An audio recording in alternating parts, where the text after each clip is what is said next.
Today I'm going to teach you what I simply call as the chart. All right.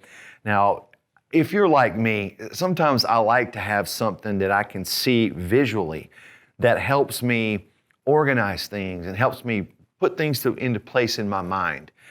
And, there are people that learn by seeing, there are people that learn by writing, there are people that learn by just mentally placing things and doing things. This chart really helps all types of learners.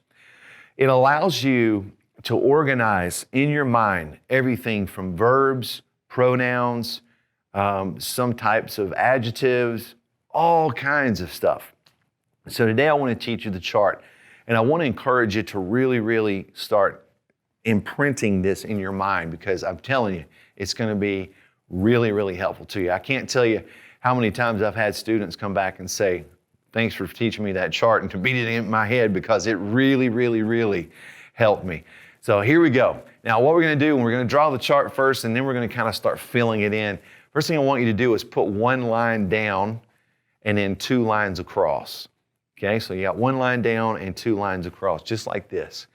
Okay, that's the chart. Now what I want you to do is to look at this chart and think about it in two sides. You've got the left side and you've got the right side. And on the left side, you've got 3 spaces, and on the right side, you have 3 spaces. So just go ahead and just start imprinting in your mind, 1, 2, 3, and 1, 2, 3. 1, 2, 3, 1, 2, 3. Just kind of get that in your mind.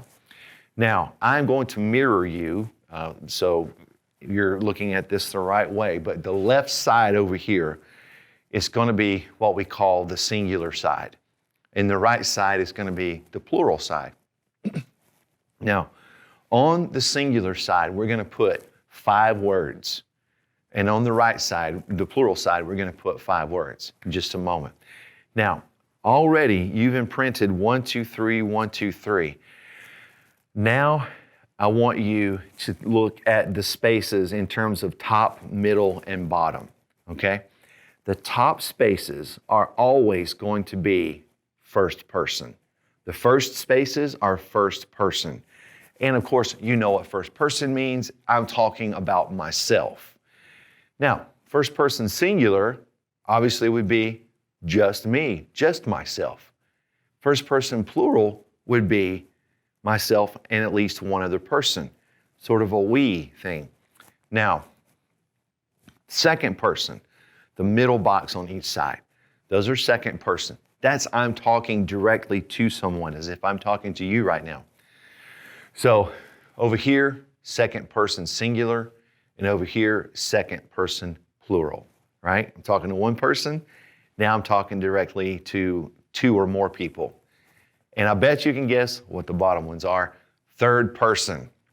Now, third person obviously means I'm talking about someone, I'm not talking to them.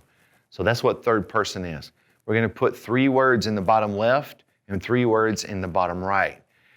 Here's the thing.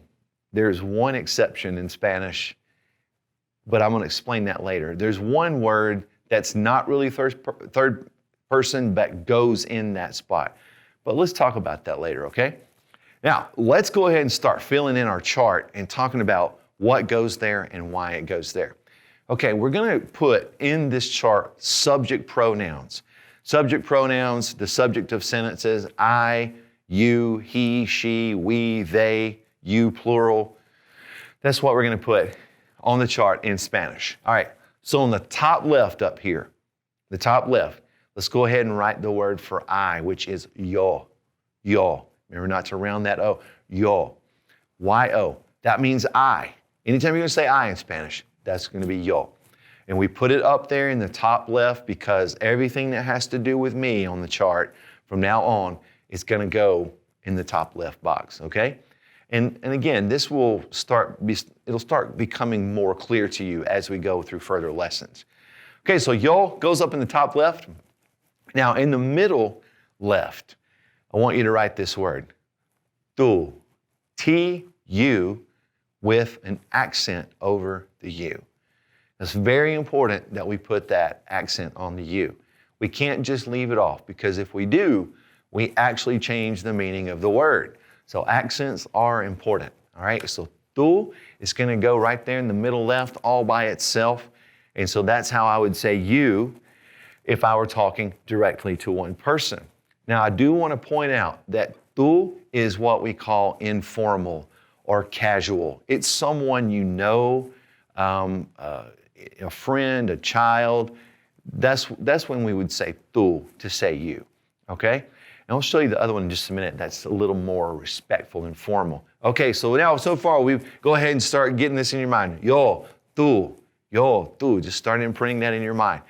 Now let's go to that bottom left corner, the bottom left box.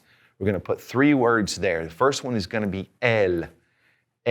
That's E-L with an accent. Okay, those are the only 2 that have accents, tú and el right now. So el has an accent, and again, what happens if we leave off that accent? We change the meaning of the word, exactly. So we have el, which means he. And then below it, you can probably guess we're going to put she, which is ella, E-L-L-A. Remember that double L sounds like ya. So it's ella. A lot of people want to say ella or elia, but remember, it's just that E by itself is and then double L, ya, ella. All right. Now, in the bottom part of this box, we're going to write one more word, and that word is usted. Usted. U-S-T-E-D. No more accents to deal with right now. Usted means you. But it's you if I'm wanting to show respect, wanting to add respect. This might be someone that you would say ma'am or sir to. Instead of saying tú to say you to that person, we want to say usted. It just adds more respect to it. And again, tú is not disrespectful. It's just informal, casual, people we know. So right now you might be saying, why did we put usted in that box? Because doesn't it mean you? And I thought this was a visual organizer. Shouldn't it go in that middle box with the other you? It'd be nice if it could, but it can't.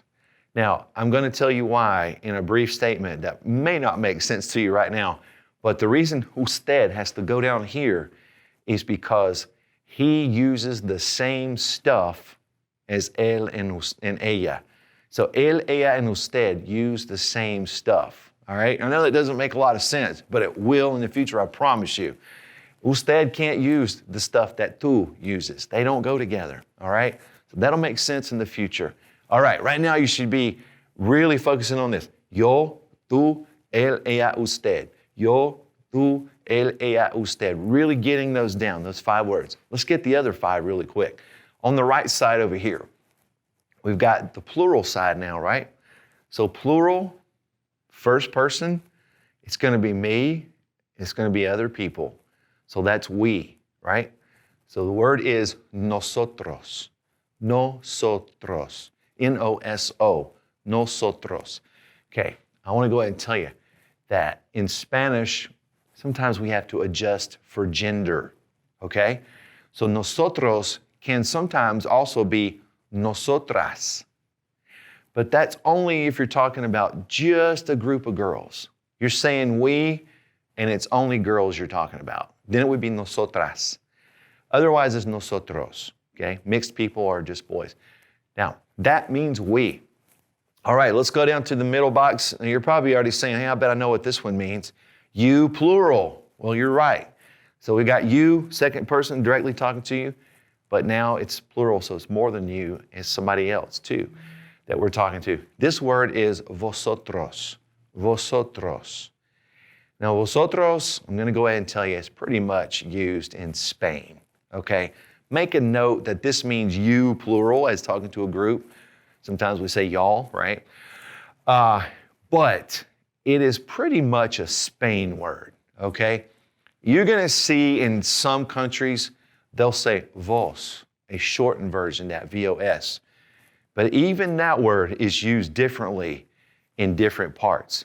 I know when I've been in Bolivia, they use vos differently than they do in Costa Rica. It just depends on where you are. Right now, let's just stick with vosotros and know that that means you, plural, and it's pretty much used in Spain, okay? Go to the bottom right, and let's get a couple more pronouns, the final ones.